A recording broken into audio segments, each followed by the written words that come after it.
नमस्कार मित्रों, स्वागत है फिर से YouTube channel mission competition classes Khanpur में। और मित्रों, आज फिर से मैं आपके सामने वही संवैधानिक विकास की श्रृंखला में 1861 का भारत परिषद अधिनियम लेकर आया हूँ मित्रों। और ध्यान से हमें पढ़ना है, क्योंकि संवैधानिक विकास लगभग सभी एग्ज़ामों में एक सिलेबस के रूप में दिया हुआ होता है मित्रों।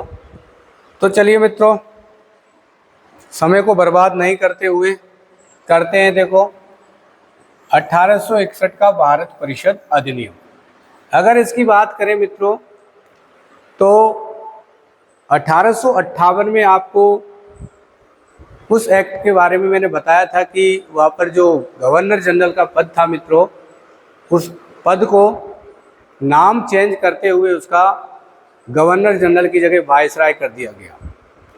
और उस समय भारत के प्रथम जो गवर्नर जनरल वायसराय बने मित्रों, वो थे लॉर्ड कैनिंग।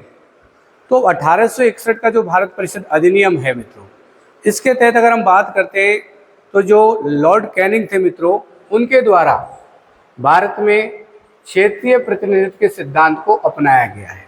किसको अपनाया गया मित्रों? क्षेत्रीय प्रतिनिधित्व के सिद्धांत को।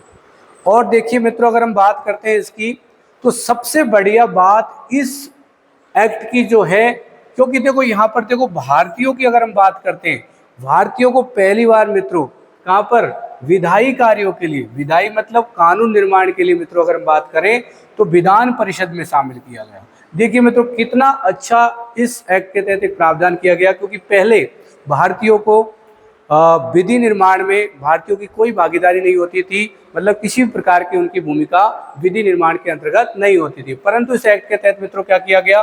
विधायी कार्यों के लिए विधान परिषद में किनको शामिल किया गया है? देखो, भारतीयों को शामिल किया गया है मित्रों। और दूसरी बात देखिए, इसी एक्ट के तहत अगर हम बात करते हैं मित्रों, देखो विभागीय प्रणाली, ये प्रश्न कई बार आया हुआ है एग्जामों में।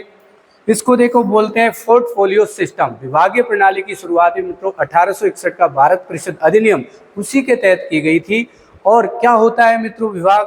देखो, विभागों की अगर हम बात करें, जैसे आप सुनते हो एजुकेशन विभाग है, गृह विभाग है, तो पहले जो सिस्टम था यहाँ पर, पहले जो शासन प्रणाली थी, उसमें इस तरीके के अलग अलग विभागों में मतलब डिपार्टमेंटों को अलग अलग बांटा नहीं गया था। मगर पहली बार अगर हम बात करें 1861 के भारत परिषद अधिनियम, इसके तहत अंग्रेजों के द्वारा विभागीय प्रणाली की क्या की गई मित्रों? शुरुआत की गई।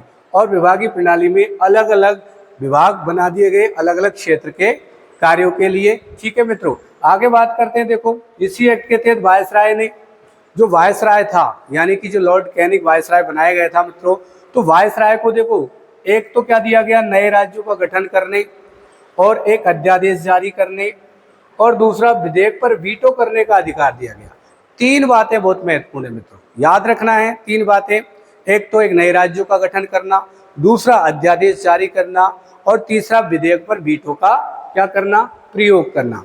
वीटो का मतलब ये होता है मित्रों, जैसे कोई भी विधेयक अगर लाया जाए और उस विधेयक को पारित करने के लिए के बाद जब वायसराय उस पर हस्ताक्षर करता है, तो वायसराय अगर चाहे तो उस विधेयक को अस्वीकार भी कर सकता है।